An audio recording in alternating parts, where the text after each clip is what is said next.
A former Cowboy brings his top 5 team into Gallagher Iba Arena, where the Cowgirls are now ranked once again for the first time in a handful of years. And there was only a handful of Cowboys playing for the NFL playoffs, and now we're down to a few, but it's really more like 2.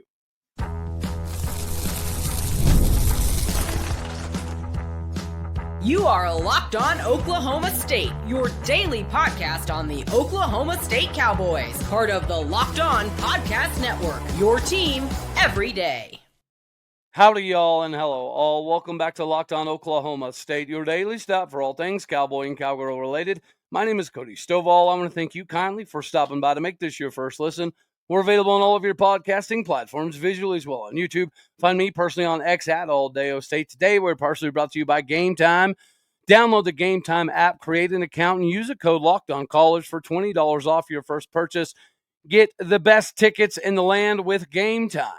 Meanwhile, we shift into the conversation of some of the Cowboys that are still left over in the NFL playoffs. Now, as we look forward to Ollie Gordon being picked up in this next draft, I don't know about you guys, but I selfishly am kind of hoping that the Denver Broncos draft him just because it's right up the road, and I don't have much of a reason to go watch the Broncos. I would love to kind of reconnect once again. I know Tatum goes up here quite a bit for some football games, so that'll be pretty cool if Ollie or somebody can get drafted by the Broncos. But as it pertains to the Cowboys that are currently still doing the daggone thing in the playoffs, I'm sure a lot of us have learned to kind of rally around being a part-time Ravens fan. Now, if you're a big-time NFL individual, then maybe this is a little bit different for you. But I'm not an NFL guy, right? I just follow the Oklahoma State Cowboys. So whatever they're doing in realm of successful NFL model is what I pay attention to. And we have Tylan Wallace and Justice Hill both playing for the Ravens that are going to be able to make a name for themselves and continue the Cowboy offensive wide receivers and running backs that are in the NFL. We're going to continue to make that kind of a name for themselves. Now, as it pertains to Justice Hill, guys, he was, I don't know, somebody that I think a lot of us didn't really anticipate him being able to stick this long with one team in the NFL. Not that he wasn't going to be able to make a name for himself in the NFL, but to be able to go through the amount of running backs that the Ravens have, and all of them realistically are typically successful, they have made an emphasis on retaining Justice Hill year after year after year after year. And, I do think that whenever you have somebody like a Derrick Henry, who is one of the greatest running backs in the history of football, to have your backup be somebody like Justice Hill, not only does it give you a lot of the capabilities in the third down back, right? He does have almost 800 yards receiving in his career as a Raven, but he's also got just this season alone, 42 receptions for 383 yards, 9.1 per completion. He's got a handful of touchdowns. And then rushing the ball, he's been able to chip in almost another 300 yards, 228 on 47 carries, 4.9 yards per rush. He's got touchdowns. He's got a 51-yard long. And his career already, he has 1,162 yards rushing, all with the Ravens. So the fact that Justice has been able to kind of continue the name that we've been able to build, especially recently in running backs, but of course you could go back to Barry and Thurman and some of those greats, and now you get to have the conversation of where's Ollie Gordon going to stack up in that bunch. Watching the Steelers get beat by the Ravens, kind of ironic, right? It stinks seeing Jaylen Warren go out, but I don't have a lot of affinity for the Steelers because I feel like the whole saga with Mason Rudolph not being liked by Big Ben, followed by him having some shots to throw at James Washington. I just feel like that Big Ben and the Steelers were not single-handedly responsible for guys like Mason Rudolph and James Washington not really getting enough opportunities in Pittsburgh. I just feel like they kind of got done the wrong way. But the Ravens also have Tylan Wallace. And as we continue to talk about some of the wide receivers that come to Oklahoma State that make this part of that wide receiver U style of conversation, Tylan Wallace is yet another individual that they've had so many wide receivers that have come through, yet they've been able to retain Tylan Wallace over and over again, which is clearly indicating that he's an asset to them. He had a couple targets the other night, reception, 21-yard, big first down. And throughout the course of this season, he's still been able to average 25.8 yards per game at home, and he's 21.4 against the AFC. He's got 260 yards receiving this year, 14.4 yards per completion. He's got a touchdown, of course, the 84-yard long that was all over the internet. It was obviously a massive ordeal for him. And he's done all of this season while just getting 18 receptions. So let me know how you guys feel down in the comment section about who you're rocking with in the Super Bowl. Do you have an affinity for a certain team? Because if you don't, does it not make the most amount of sense to continue to rock with Justice Hill and Tylan Wallace as we explore some of the other guys that could potentially get drafted, which we will do? But I want to just take a minute as Oklahoma State Cowboy faithful fans to mention that we've still got guys that are doing it, and we've got guys that are going to have the potential opportunity of winning a Super Bowl. And it would kind of be nice to see the Ravens get it done. Now, the Lions have our main man, Malcolm Rodriquez, but as we have all seen, he tore ACL in a game that, it stinks to see Malcolm go down that way at the end of a ball game, because there was only a handful of minutes left, like 3.5, 4 minutes left in the game. And he'd had a really good game the week prior. He got the game ball for the Lions from Coach Campbell. And Malcolm Rodriquez fits precisely what the Detroit Lions are as an organization and everything that Dan Campbell is looking for. I think we're going to have some other dudes that have some opportunities as well outside of Ollie Gordon. I think guys, DeJon Stribling would have had a good opportunity if he would have come out and been drafted. But then you've got some of the other guys, like obviously we now know that Dalton Cooper is going to be in the East-West Shrine Bowl. Congratulations to him. I thought he was a very big deal coming over from college. And I think outside of the injury, was the only offensive lineman this previous season that I could say that we're all pretty happy with. And then you're going to have Nick Martin and Colin Oliver both putting themselves in opportunities to play in more games in front of NFL scouts before the draft. And then, of course, we're going to have the pro day. So there will be more time to talk about some of these individuals, just like there will be a lot of time to talk about some of the guys that we have going out in the transfer portal and some of the individuals that we have coming in. It was put out again today that Gabe Brown is officially entering the portal.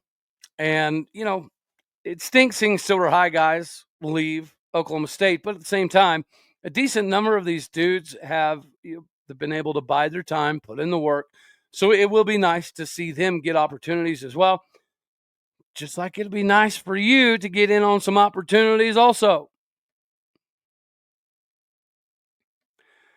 That is right, ladies and gentlemen. When you're trying to get everything squared away, there's a lot of things that are going to pop up and naturally be obstacles. Whenever you're talking about finances, don't let them continue to be obstacles with TurboTax. You're going to have the ability to look at things of the past, right?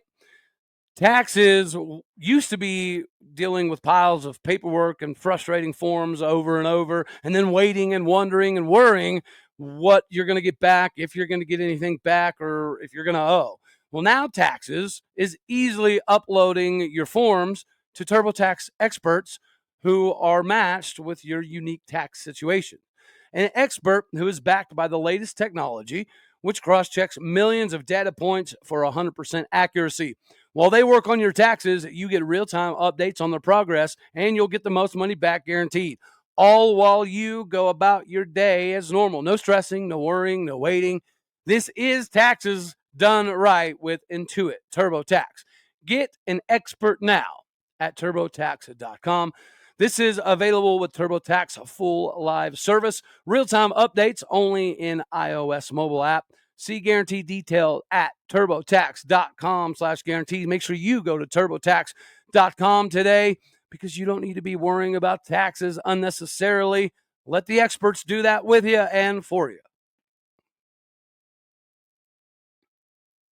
All right, so we're back to being ranked again, which is a very wonderful feeling. The Cowgirls haven't been ranked since 2019. Now, Jacie Hoyt's first year at the helm of the Cowgirls, she took us to the NCAA tournament. And then last year, we were hit with a lot of injuries. We had a lot of defections that, kind of all culminated at one particular time. We've talked multiple, instances last season where Jacie Hoyt was only really able to rely on 7 girls. And at times we would go in stretches where without Loyor Garzon or Anna Gredasi, we would have a really hard time getting W's. And this has all changed this season. Now, Jacie Hoyt has the Cowgirls ranked and in a position that I don't know, even if you'd have said you had a pretty good understanding that this was going to be a good year, it's going to be a good team, to have multiple girls in triple figures right now on the averages, I don't know that we would have saw that coming. For one of them not to be, somebody leading the Big 12 in all categories like an Anna Gredasi, instead of it being some role pieces like Staley Hurd, who was just able to chip in another 18 points as the Cowgirls took down number 17, West Virginia, to bring us into the rankings at number 24 in the country. Now, Anna Gredasi did still score 12 points the other day. Micah Gray had 11. We got in on the rebounding action. Tegan Magassa just continues to be such a massive force down low. She chipped in 8 points, but she affects the game in so many different ways. I would almost liken it to Musa Cisse. She may not be as a polished offensive individual like Musa, but she affects the game equally as well. And she makes the opposing teams basically do what our team wants them to do. Now we get to take on Houston is the next big game we have. But whenever you're looking at the Cowgirls from a statistical perspective, it'll be much different from the men's side. But it is not only amazing to see that we've got other individuals this season other than just Anna Gret or Staley Hurd. We got Micah Gray. We've seen Macy Hewer drop 30 and get double figures multiple times this season already.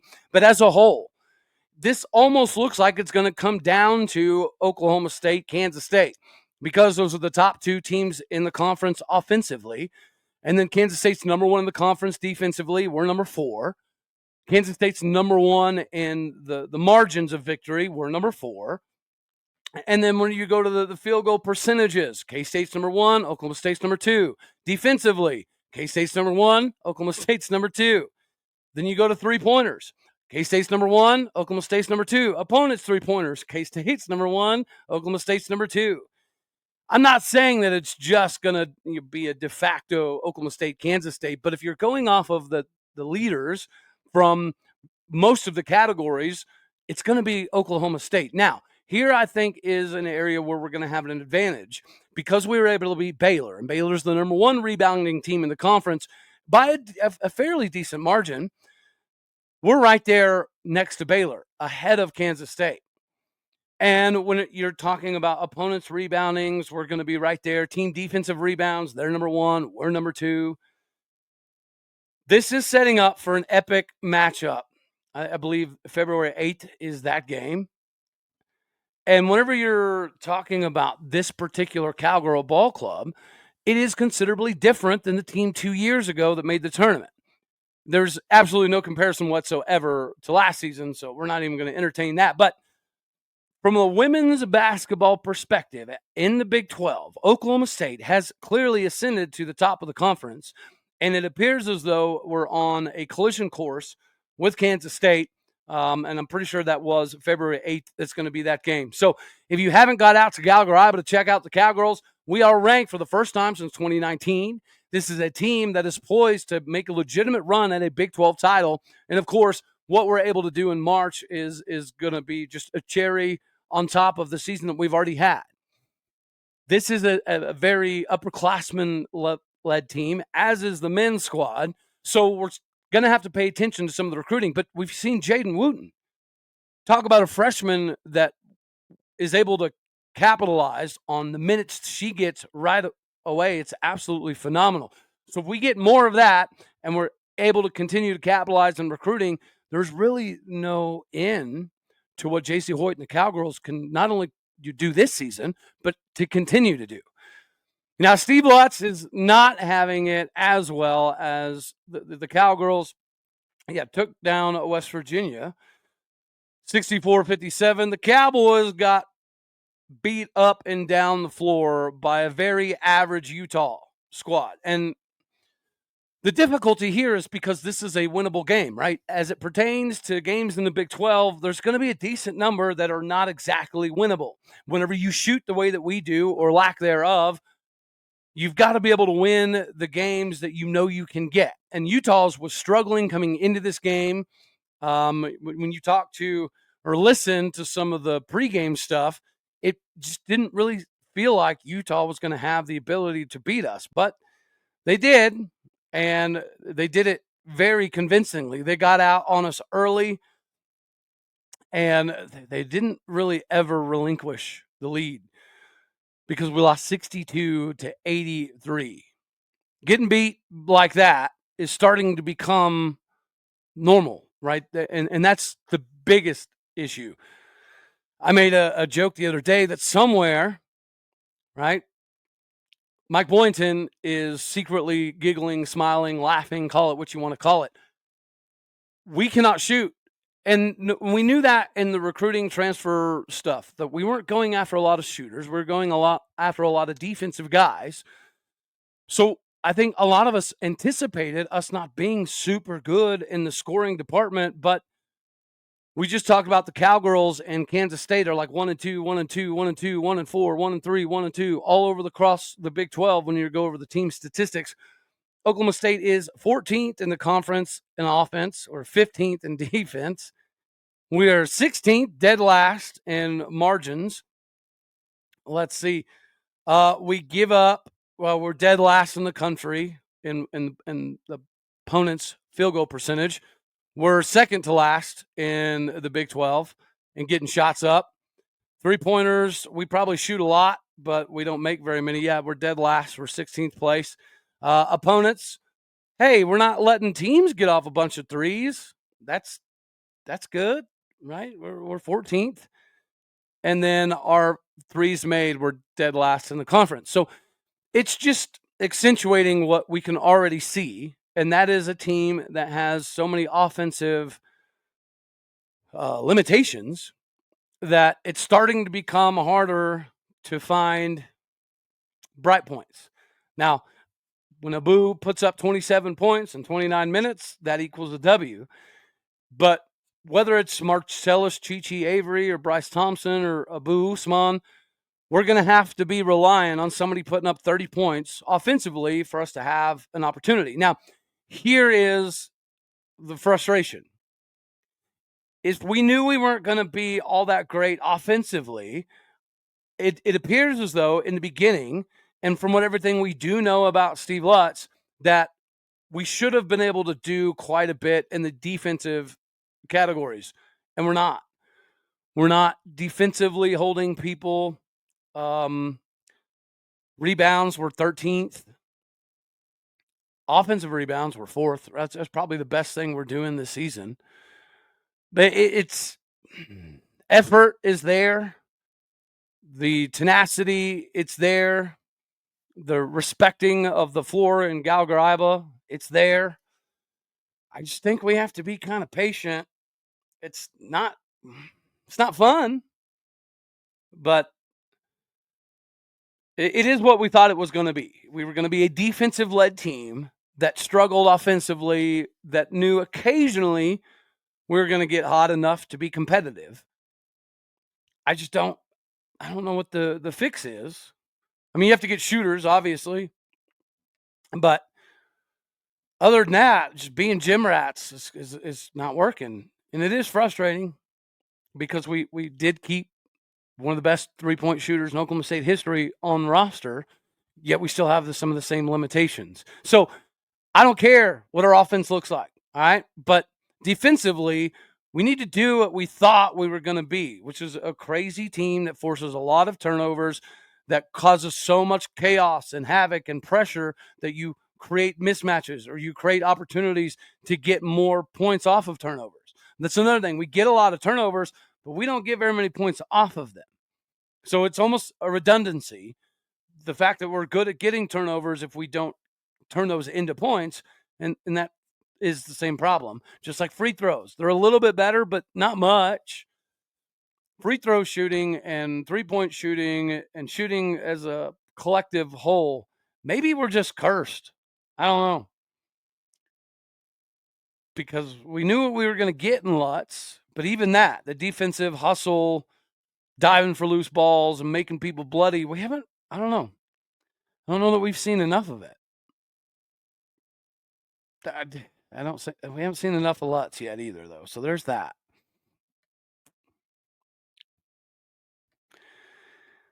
Whether you've seen Steve Lutz or not, you still need to be making sure that you're paying attention to your tickets because Cowboy football is going to have a lot to help us out with in 2025. But in the meantime, get with GameTime because it's not just about football, music, comedy, theater, or if you're trying to attend the 12-team college football playoff, there's still a little bit left.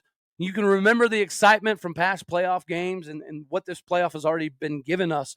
There's already been a lot of memories created. Arizona State, thank you for the fight that you showed. Next year is going to be better for all of us in this conference. GameTime has a new feature called the GameTime Picks that makes it easier getting tickets for events faster. It filters out all the fluffy stuff to show you just the incredible deals on great seats so you don't have to waste time searching through thousands of tickets. You can use GameTime Picks, again, whether it's football, comedy, music, theater, local events near you. You can browse through deals. It's going to be a complete breeze. You're going to be able to find great values on all kinds of seats and all kinds of venues around you. The super deal in particular might stand out as the best value for you for any event. You need to make sure that you take the guesswork out of buying tickets with GameTime. Download the GameTime app, create an account, and use the code LOCKEDONCollege for $20 off your first purchase. Terms apply. Again, create that account, redeem that code, LOCKEDONCOLLEGE, LOCKEDONCollege for $20 off. All one word. Download GameTime today because it's last-minute tickets, lowest prices, guaranteed. All right, we'll shift gears here once again to the hardwood, but of a different variety, as the number 3 ranked Oklahoma State Cowboy wrestling team has their, I don't want to say their biggest test. Now, it is going to be the biggest test of the year because the other prime team that came into Galgaraba didn't even wrestle all of their main guys, maybe possibly due to some injury stuff. But it could also possibly be just because they don't really feel like getting some of their guys losses unnecessarily, and losing a non-conference to an Oklahoma State is, by some metrics, unnecessary losses. This is going to be a ridiculous contest because not only does Oklahoma State have, the ability here to close in on Iowa at that number 2 spot, but we also have a former Cowboy from the early 2000s and Coach Pat Popovic. Yep, I'm going to murder that name. So it is what it is. Anywho, we have a former Cowboy in-house. And I expect his NC State Wolfpack, ranked number 5 in the country, to start it off hot and wrestle their number 11 ranked wrestler in the country, Vince Robinson, to take on our number 2 ranked Troy Spradley. Reese Whitcraft, hopefully he's healthy and ready to rock and roll at 133 to take on number 7, Kai Oreen. And this is number 18 ranked Reese Whitcraft. 141, we've got number 4 ranked Tegan Jameson taking on an unranked Tyler Tracy. 149, number 15 ranked Carter Young versus number 33 ranked Chloe Busegens. Man, I don't know if I just can't speak or read. 157, we have number 14 in America, Caleb Fish, taking on number 12, Ed Scott. 165, number 6 in America, Cam Amin, takes on number 32, Derek Fields, or unranked Luke Arberg. 174, and the funnest wrestler for me this season, other than Wyatt, is Dean Himity, ranked number 30 in the country, taking on number 19, Maddie Singleton. 184, an Okie, Dustin Plott. Number 3 in America takes on number 11, Dylan Fishback. 197, number 7 in America, Luke Serber, takes on number 26, Christian Kopp. And at the big boys, number 3 in America, Wyatt Hendrickson, takes on number 4 in the country, Isaac Trumbull. So if you're just a casual, you're going to want to watch 125, 133, 157, 285. 184, I think it would be a decent one because Dustin Plott doesn't always explode offensively. So this is going to be a pretty fun time. It's going to be a pretty fun match. And we also got to give Coach Pat Papalizio a little bit of love here. This is his 13th season at NC State. Obviously, he wrestled for Oklahoma State early 2000s, was a Big 12 runner-up a couple different times. He placed fifth at a couple massive tournaments while he was at Oklahoma State. And he's beat John Smith one time while he's been the head coach of the NC State Wolfpack. He is 1-7 against Oklahoma State. This will be David Taylor's first big opportunity to get a top 5 win under his belt in Gallagher-Iba Arena. But Coach Pat Papalizio has produced 3 national champions, 7 NCAA finalists, 27 All-Americans, 35 ACC champs, 5 ACC Wrestlers of the Year, 3 ACC Rookies of the Year, and 5 ACC Scholarship Athletes of the Year. And they have captured 7 ACC titles: 2019, 2020, 21, 22, 23, and 24. Goodness me. So they're ranked number 5 in America for a reason, and it being a former Cowboy obviously brings a little bit of added mystique to the event, and the fact that it got rescheduled yesterday twice to now being today because of the weather. I think it all kind of works out for all of us. Get a little Monday wrestling action against the top 5 team. Oklahoma State should win this fairly comfortably, but this will be David Taylor's first, really big test in Gallagher-Iba. So I'll be interested to see what the crowds are like. I know the crowds yesterday were going to be pretty good. I had some buddies that were going to drive in from Tulsa to watch. Weather put a little bit of a dampening on that, but this is yet a good opportunity for Oklahoma State country to get out of the cold and cheer on some Cowboy wrestling and restore the roar in Gallagher-Iba Arena once again. And, of course, Coach Pat is going to want to see Gallagher back and rocking again. So this is going to be a pretty epic battle. And I cannot wait to see all of it take place. That's all we're going to have for this one right here. As always, I love you. God bless. Go Pokes. Thank you for tuning in to make this your first listen here in Locked On Oklahoma State. You could be anywhere, so happy you choose to be here. Like it if you like the daggone thing. Dislike if you don't. That's okay, too. More importantly, share, comment, and subscribe. My podcast and people out there, you're the bricks, the bread, the butter. You're all of it. Do what you do. Hit the stars. Leave a review. Later, my taters.